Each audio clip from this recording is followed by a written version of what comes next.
Bonjour, nous allons parler aujourd'hui du traitement croisé, du virage partiel et aussi d'un programme qui permet de changer les couleurs d'une photo. Alors un traitement croisé, qu'est-ce que c'est? C'est tout simple. Dans Photoshop, vous cliquez sur une courbe. Dans les paramètres prédéfinis, vous faites traitement croisé.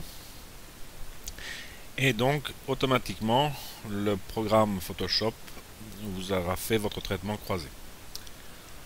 Alors ça marche plus ou moins bien sur certaines photos.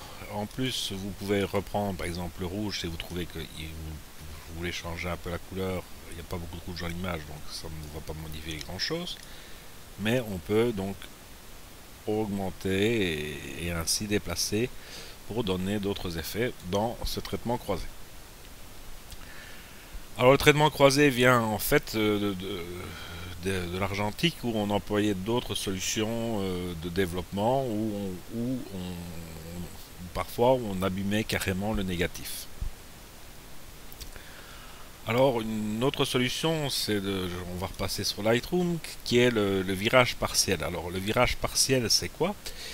Vous avez deux options, les hautes lumières et les ombres. Alors dans les hautes lumières, vous cliquez dessus, vous prenez une couleur, le bleu par exemple.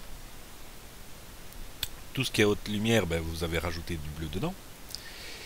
Et dans les ombres, vous pouvez soit également choisir du bleu, pour avoir donc une image qui est quand même assez froide vu qu'elle est à dominante bleue. Vous pouvez très bien aussi prendre de l'orange pour essayer de faire une image qui est à la fois un peu plus chaude et une partie chaude et une partie froide. Vous pouvez augmenter la saturation du bleu ou la diminuer. La même chose évidemment pour les ombres. Vous pouvez également définir à quel moment la balance se fait entre les hautes lumières et les ombres. Donc on peut forcer plus ou forcer moins, suivant qu'on estime que les hautes lumières vont plus ou moins loin et les basses lumières commencent plus ou moins loin. On peut également, dans les hautes lumières, aller rechoisir aussi en orange pour faire un aspect d'image très chaude. Toujours évidemment en diminuant la saturation, pour donner l'aspect que vous aimez. Parce que ici, c'est réellement votre côté artistique et créateur qui va vous faire choisir une saturation un peu plus comme ça ou un peu plus comme ça, un peu plus forte ou un peu moins forte. Donc il n'y a pas réellement de règles, c'est votre esprit créatif qui va le faire. Dernière chose qu'on va parler, d'un programme. Je vais enlever ma courbe, je reviens dans Photoshop, je vais enlever la courbe ici. Programme qui s'appelle Topaz Restyle. Alors, on va l'ouvrir. Et Topaz Restyle a toute une série de presets. Presets qui existent également pour Photoshop. Il y a des centaines, pour Lightroom, pardon, il y a des centaines et des centaines de presets tout faits que vous pouvez trouver sur Internet pour donner un peu plus un certain ton, etc. Alors, avec Topaz Restyle, vous pouvez jouer sur la couleur primaire, secondaire, en donner plus d'effets, moins d'effets sur chaque teinte. Donc au lieu d'avoir deux couleurs comme dans le virage partiel, ici vous en avez quatre et avec ces quatre teintes, vous pouvez jouer. Vous pouvez également jouer sur la texture, donner plus de texture ou moins de texture, c'est suivant votre goût. Dans les couleurs, vous pouvez changer la température de la photo pour lui donner un aspect plus bleu ou un aspect plus jaune, toujours avec le même preset. Et dans les presets, il y a possibilité soit de trouver des presets qui sont réellement